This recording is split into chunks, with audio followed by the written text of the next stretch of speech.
Tinha um menino, ele chama Luiz Felipe, ele tinha 4 anos de idade, ele tinha esclerose tuberosa. É uma patologia neurológica no cérebro que ele tinha pontos de calcificação no cérebro. E as calcificações que ele tinha no cérebro eram do tamanho de bola de gude, várias. Caraca. A consequência disso é epilepsia. Então ele tinha convulsões frequentes. E por causa da epilepsia, ele tomava antiepiléticos, anticonvulsivantes. Então esse menino chegava pra gente na clínica totalmente drogado, dopado, em coma. Chegou em coma, por exemplo, que a gente tinha um aparelho lá que a gente media nível de consciência, atividade elétrica do cérebro, um aparelho de eletroencefalograma. O menino chegava dopado disso. Só que assim, nós atendemos esse menino. Quando completou mais ou menos uns 6, 7 meses de atendimento, a gente terminava a faculdade de manhã, a gente almoçava por ali, ficava numa antessala para ir para a clínica, tinha só uma porta de divisória e tinha um vidro que separava, aqueles vidros espelhados, igual de polícia lá, tal, né? Que o lado de lá não via, aqui a gente via se o paciente chegava ou não. Observava. E aí entrava para o atendimento, tal, né? Ali era a faculdade à esquerda, a clínica à direita. Esse menino entrou e a gente ia atender, só que esse meu amigo não tinha chego. Então, estava esperando lá da hora tal, e ele chegar. Esse menino, a mãe colocou ele no chão, ele pôs a mão na perna dela e ficou em pé. Ali, a hora que esse menino ficou em pé, as meninas estavam comigo, a Patrícia estava ali e tal, começaram a chorar. Porque elas viram acontecendo um milagre. Sim. Que ele... Tinha acontecido um milagre, enfim. Na época eu não entendia isso, eu era meio ateu e tal, né? Achava que era meio normal, mas eu fiquei comovido com isso. Algo novo, né? Algo novo, por quê? Porque assim, ele... A lógica não ressuscitou, eu não teria como explicar isso. Ele se fez novo ali, uma nova pessoa, sabe? Enfim, aquele dia...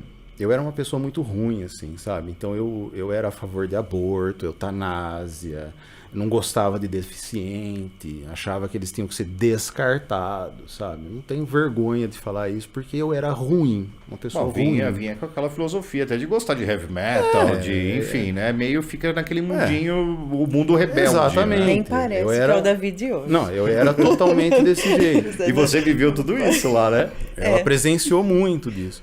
Quando esse menino ficou em pé, eu me emocionei bastante, eu comecei a chorar e tal. E na minha cabeça, no meu coração, assim, eu tomei uma decisão. Eu nunca mais ia deixar de atender uma criança com esse tipo de necessidade especial. Sensacional. Eu tomei essa decisão. É emocionante. Aham. E a partir dali, eu era a pessoa na sala que pegava mais pacientes deficientes. A iniciativa fez... Os mais delicados. Os mais difíceis vinham para mim. E acontecia essa coisa. Comecei a me acostumar a ver milagre, assim, sabe? Acontecia alguma coisa. Passou um tempo, isso aí chegou no 4º ano, eu atendia um senhor que tinha afasia, tinha tido derrame, fazia uma sequela também neurológica por causa do AVC, né?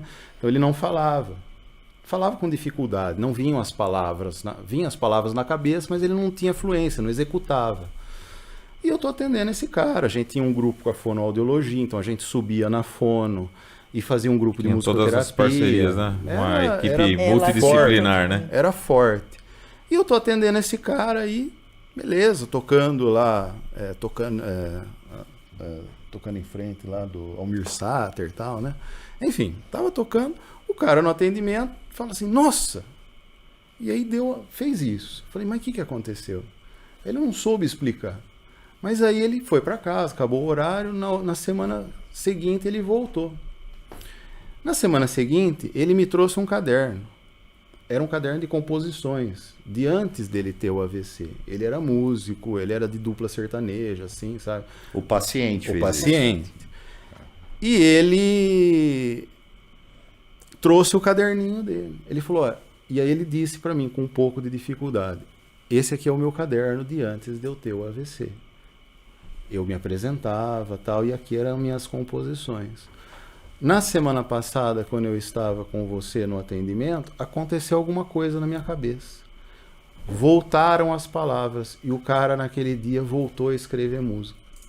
Ele começou a falar melhor, com mais fluência. Ele era afásico de grau mais severo, assim, sabe? Ele voltou já diferente porque ele partilhou exatamente uma cura que ele teve, né? E o que você atribui a essa cura?